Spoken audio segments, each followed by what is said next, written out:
Olá pessoal, sejam bem-vindos a mais uma aula. Eu sou o professor Tarcísio e hoje é dia de geometria.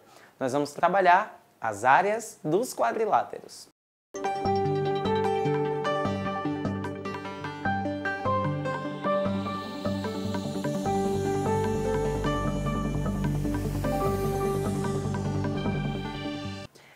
Olha só, na aula de hoje, como eu prometi agora há pouco, nós vamos aprender algumas estratégias para calcular a área dos quadriláteros mais comuns.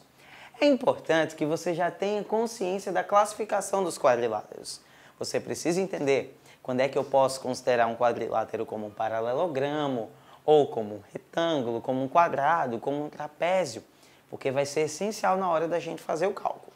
E aí, gente, nós vamos começar com a figurinha que é o trapézio. Então, nós vamos estar lembrando como é que eu posso calcular a área de qualquer trapézio. A formulazinha é algo simples, só que é importante que eu saiba aplicar essa fórmula. Como é que ela funciona? Ela é assim, olha, base maior mais base menor vezes a altura dividido por 2.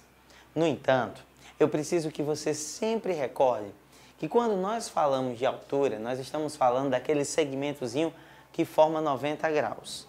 Se não formar 90 graus, eu não posso estar considerando como altura, tá? Isso é essencial. Eu vou fazer algumas figurinhas para isso ficar super amarradinho para vocês. Olha só. Imagine que o professor apresente esse tipo de trapézio aqui, supondo que ele é um trapézio isósceles. O que eu quero dizer com trapézio isósceles? Eu estou querendo falar que esse ladinho ele tem a mesma medida desse ladinho.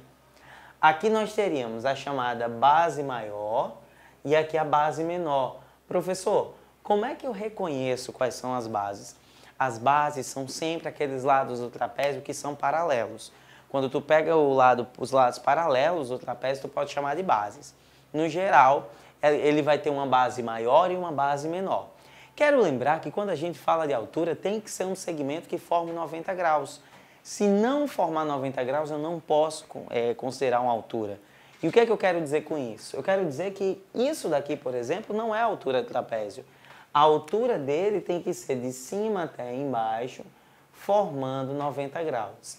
A partir do momento que eu tenho essas medidas, eu coloco na fórmula e fica fácil. Já já a gente vai ver exemplinhos sobre isso. Aproveitando esse paralelo, eu quero que você perceba que se nós temos um outro tipo de trapézio também mega importante, que é o chamado trapézio retângulo, eu também posso usar as estratégias dessa fórmula. Prestando atenção, é claro, que nós vamos ter aqui a base maior, nós vamos ter aqui em cima a base menor, e a altura pode, nesse caso, ser considerada um dos lados do trapézio. Por que que isso pode acontecer? Porque já que ele é um trapézio retângulo, gente, ele vai ter ângulo reto. E se tem ângulo reto, eu posso estar considerando como altura aquele segmentozinho, tá certo? Então, grava isso. Bom, depois que a gente já tem consciência de como calcular a área do trapézio, é importante que nós saibamos calcular a área do chamado paralelogramo. Olha só, a área do paralelogramo. Como não é de nossa habilidade agora, não é de nossa preocupação entender o que é um paralelogramo, temos outras oportunidades para isso, é importante que você já venha com esse pré-requisito, tá certo? Sabendo o que é um paralelogramo.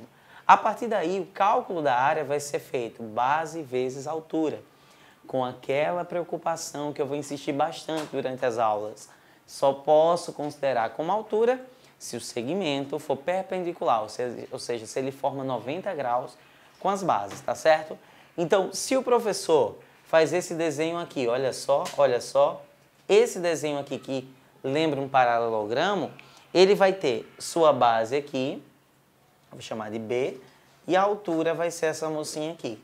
Não me preocupando com uma base maior ou menor, porque um dos critérios para ser paralelogramo é que ele tenha as bases de mesma medida, tá certo? Lembro também que nós temos outros tipos de paralelogramo, como o famoso, olha só, vê se você sabe que figurinha é essa, como o famoso retângulo. O retângulo é um paralelogramo. Se nós olharmos, gente, nós temos aqui a medida da base e aqui nós também temos a altura. E mais uma vez, eu só posso considerar o lado como altura porque ela tem 90 graus junto com a base, tá certo? Para ser considerada altura, ela tem que ser perpendicular à base. E uma outra que a gente pode agregar também como paralelogramo é o famoso quadrado. O quadrado é um paralelogramo e de maneira similar eu posso calcular a área como base vezes altura. Como ele tem lados iguais, posso até considerar L vezes L. Tudo bem? Uma outra figurinha que eu acho super válida para a gente trabalhar a respeito das áreas dos quadriláteros é o losango. O losango, gente, é claro que eu posso estar utilizando essa fórmula, essa estratégia que a gente estava falando agora, base vezes altura. No entanto, o losango ele tem uma fórmula específica que ajuda a gente a fazer o cálculo de sua área. Lembrando que o losango terá 4 lados congruentes, né? E a partir daí, veja bem, ele tem 2 diagonais. Ele tem uma diagonal maior, que eu vou chamar de Dzão, e ele tem uma diagonal menor, que eu vou chamar de Dzinho. E a área do losango sempre será diagonal maior vezes diagonal menor dividido por 2. É super simples. Então, eu trouxe aqui para vocês 3 fórmulas que vocês vão poder estar utilizando nos exercícios e, é claro, nas avaliações. Eu vou fazer um exemplo para provocar um pouquinho a existência dessa habilidade lá no teu exercício, tá bom? Imagine que o professor sugere que você calcule a área desse trapézio aqui. Veja bem, é um trapézio retângulo, certo? Cujos lados, esse daqui, por exemplo, mede 4 centímetros, esse daqui, por exemplo, mede 9 centímetros, e esse daqui, por exemplo, ele mede, vamos pegar um valor qualquer, 8 centímetros. Como é que eu posso calcular a área dessa figura? Como é um trapézio, eu já sei que a existência da fórmulazinha da área do trapézio vai me ajudar. Nós sabemos que para calcular a área do trapézio eu posso usar a estratégia do base maior mais base menor vezes a altura dividido por 2. No entanto, nós temos um probleminha quando olhamos para essa figura, porque a questão não nos dá a altura do trapézio. Veja bem, ela dá a medida da base maior, bem claro, né? Bem óbvio. Ela dá a medida da base menor, mas a altura ela precisa, como eu insisti tanto durante a nossa aula, formar 90 graus. Se não forma 90 graus, não tem sentido para nós. Então, presta bem atenção. Se eu passo um segmentozinho aqui e eu digo que ele forma 90 graus, eu tenho uma estratégia para descobrir essa altura. E que estratégia super viável é essa? Usar o Teorema de Pitágoras, não é verdade? Então, se a gente olha para esse triângulo aqui e utiliza o Teorema de Pitágoras, vai ficar, olha só, h ao quadrado mais. Você vai notar que esse ladozinho vai medir 5. Por quê? Porque esse aqui tudo é 9 e esse pedacinho aqui é 4. Para completar os 9, esse daqui tem que dar 5. Então, h ao quadrado mais 5 ao quadrado igual a 8 ao quadrado. Olha como é simples, turma. 5 ao quadrado, 25.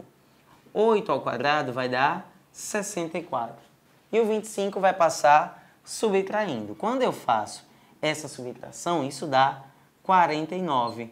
Né? Você percebe que 64 menos o... Aliás, corrigindo, 39. 64 menos o 25 vai dar 39. A partir daí o quadrado vai passar raiz, então fica raiz de 39, que mesmo que não seja o valor exato, não é nossa preocupação. Agora a gente vai para a área. E como é que vai ser feita essa nossa área? A área vai ser, como eu disse, base maior, que é 9, mais base menor, que é 4, vezes a altura, que a gente calculou como raiz de 39, dividido por 2. Gente, olha só, 9 mais 4 dá 13, né? Não vou dividir porque vai ficar um número inexato, então fica 13 raiz de 39 sobre 2. Se está em centímetro, a área tem que ser em centímetro quadrado. É muito bacana quando a gente entende o conteúdo, não é verdade? E tem muitas outras dicas que estamos preparando e postando aqui para você. Então não esquece de se inscrever no nosso canal e acompanhar tudo aquilo que nós postamos. Até a próxima!